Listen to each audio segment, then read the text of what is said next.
Hello, everyone, and welcome along to this edition in association with the Irish Jockeys Trust, where we catch up with personalities both past and present from the horse racing industry. And I'm delighted to be joined on this episode by Sarah Verling. Sarah, you're very welcome. Thanks for having me. Sarah, yours is a unique journey as far as that you're still very young.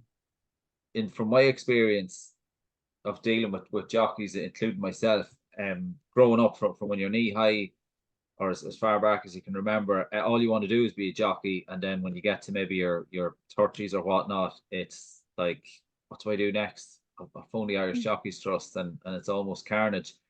But you're very young and you seem very determined, and seem to know exactly where you want to go. Yeah, I been around horses from a young age, and I went to race when I was 16, and that really helped me decide what I want to do. I finished school and then I decided to go to college. I'm in MTU in Cork at the moment. And what are you studying? I'm studying Bachelor of Business and Business Technology and Communications in Cork. Super. And you currently hold an amateur license? Yeah, I do. Yeah. So growing up, what age are you now? I'm 21. 21. You went to race when you were 16. Are you from a racing background, or growing up, were you always was it always a dream to become a jockey? Yeah, my father was a jockey, and then he turned to be a trainer. So we were always around horses when I was younger. So I definitely caught the bug when I was young. Caught the bug, you went to race. You spent how long in race? It's a 10-month training jockey course in race.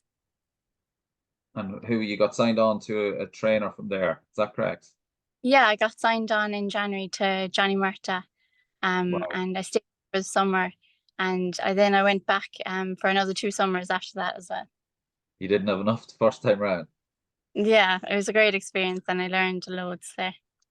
What was Johnny like to work for? He strikes me as the type of person that he'd be successful no matter what he turned his hand to. Yeah, he's very motivating. He's very enthusiastic in what he does, and yeah, has great determination. So from Johnny's, where to next? From Johnny's, I went back home and I finished my leaving cert. And I took out my apprentice license while I was doing my leaving cert with a local trainer, Roger Sweeney. So I had my apprentice license for 2 or 3 years. And after leaving cert, then I applied for college in MTU. Why did you take out the apprentice license first? Why not amateur? I guess I was kind of, when I was in race, all I kind of knew was the flat racing, and I was light enough. I would have been, heavy enough for a 10-pound claimer, but I was able to do the weight, and I just said I'd give it a go. Okay. It's interesting. For anyone watching who maybe might not be familiar with that, regarding the weight, saying bumpers, horses would be a lot of the heavy weight. They're in around the 12 stone mark. So for yourself, Sarah, you'd be considerably lighter than that. So the majority of your weight in a bumper would be made up of dead weight, of lead, and a saddle, which wouldn't be ideal. And there would be a lot of trainers wouldn't be keen to use jockeys that would be too light. Yeah. But I guess, where I'm trying to put on more muscle as well, so I kind of have room to build myself up as well without having to waste or use any energy. So Yeah, brilliant. So yeah, look, I was just pointing that out. If anyone was watching and maybe wondering just why do you not, it's a bit unusual kind of route to go, as opposed to going amateur and then apprentice. But so you have your amateur license now. You're in college. Where did the Irish Jockeys Trust enter the equation? I guess during summer, I was kind of struggling I was going into third year of college, and I was struggling to pay my college fees. And I remember Katie from the Irish Jockeys Trust said to me one day that if you're ever struggling financially, that the Irish Jockeys Trust have great support for jockeys out there if they're going back into education or starting college. Brilliant. And just to highlight, it's Kate McMahon, of course, who took over from the role from Helen O'Sullivan. So the Irish Jockey Trust, you were already familiar with, you knew what you wanted to do at college. You were crystal clear in that regards. You didn't need guidance in that respect. But the Jockeys Trust do help to give you financial support as far as studies are concerned, and they offer guidance as well. Is that correct? Yeah, yeah. It was great to be able to focus on the education and not have to worry about struggling with the financial side, as my course is a 5-day week, so I wouldn't have been working a full time like I usually was. Yeah, and just for anyone who is might be at a crossroads now, do you know whether it's financial support you need as far as studies or whatnot, or apprenticeships for that matter, or it's a little bit of guidance or someone to chat to, the Irish Jockeys Trust can be contacted through their Facebook page, or you can give Katie McMahon a call on 045 521 848. And say I can't let you go before a couple of things we want to touch on, I suppose. Where to next? What does this future hold for Sarah Verling? I'm hoping to.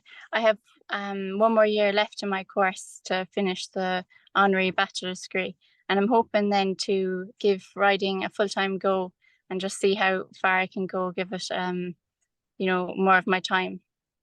Would you maintain the amateur status?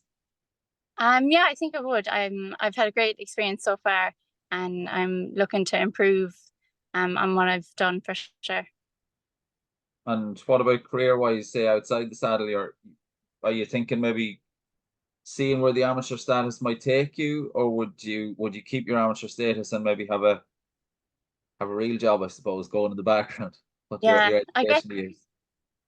that's what the great thing about the colleges. It might give me an opportunity to do both and just see where life takes me, and if um I can take any options offered to me then. Brilliant. And career highlights thus far in the saddle? I think it would have to be I won the student derby here at the Kerr Racecourse. I think it was 3 years ago now for Roger Sweeney on a mare called Sean Says. And that was a great day and great to ride a winner at the Kerr. Brilliant. Plenty of friends and family present. Yeah, for sure. It was a good day. Super. Well, listen, Sarah, thanks very much for taking the time to join us. It's been a short but packed in. You know where you're going. You seem pretty determined. Time at Johnny Murphy certainly wasn't wasted, that's for sure. Yeah, definitely not. Yeah. Well, listen, Thank you for Sarah, having. Thanks. no problem at all, and we wish you every success in the future. So before we go, just to mention the Irish Jockeys Trust contact details again. You can contact the Irish Jockeys Trust through their Facebook page, or you can give Katie McMahon a call on 045 521 848. And thanks for watching.